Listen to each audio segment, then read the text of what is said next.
All right. Now, broad modified.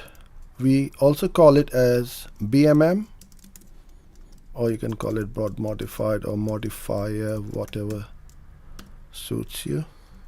I quite like broad modified because it's going to give a variety of search terms and search queries which will trigger your ads, and you can then find out what people are putting in, because every day I believe there are about 15 to 20% of new search terms which were never searched before in Google because of voice.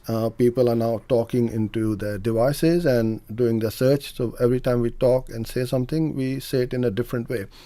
So if you want to get a good variety of search terms to trigger your ads, then I would say broad modified is the way to go. It keeps it very controlled and tight, and it doesn't go off in a tangent and showing your ads for really ridiculous keywords. So don't forget, you need to have that plus sign in front of it. Yeah. Because I know people are going to point out when they see this recording, oh, you didn't put the plus sign, this is a broad matched and not BMM. So it is a BMM one. So broad match could be, it will be like this. You just put in the keywords like that. So it could be potentially can show up for that keyword. And I've seen some wonderful search terms triggering the ad, so that's why I don't use broad match.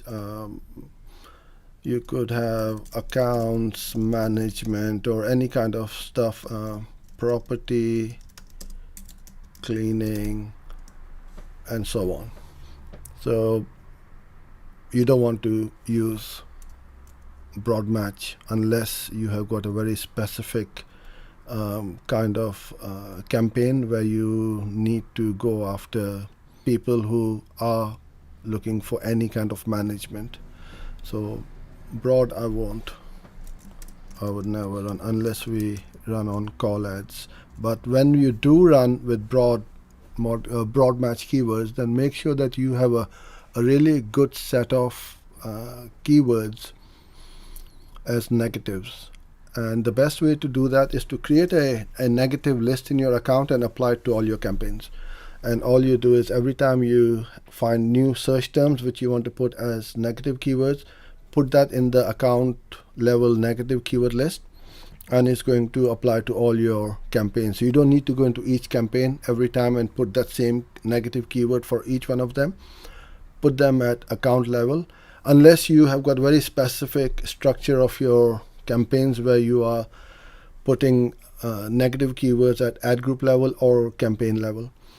But if it's just a generic one, let's say you don't want to show your ads for office or accounts, then these will straight away go into my account level negative list. And then I don't need to worry about it whether I have got one campaign running or 100 campaigns running. As long as they're all applied to that account level negative list, they will not show. And you should get this into a habit or a routine where you apply all the campaigns to your negative list at least once every 2 weeks or a month. It depends on how many new campaigns you set up every time in your account.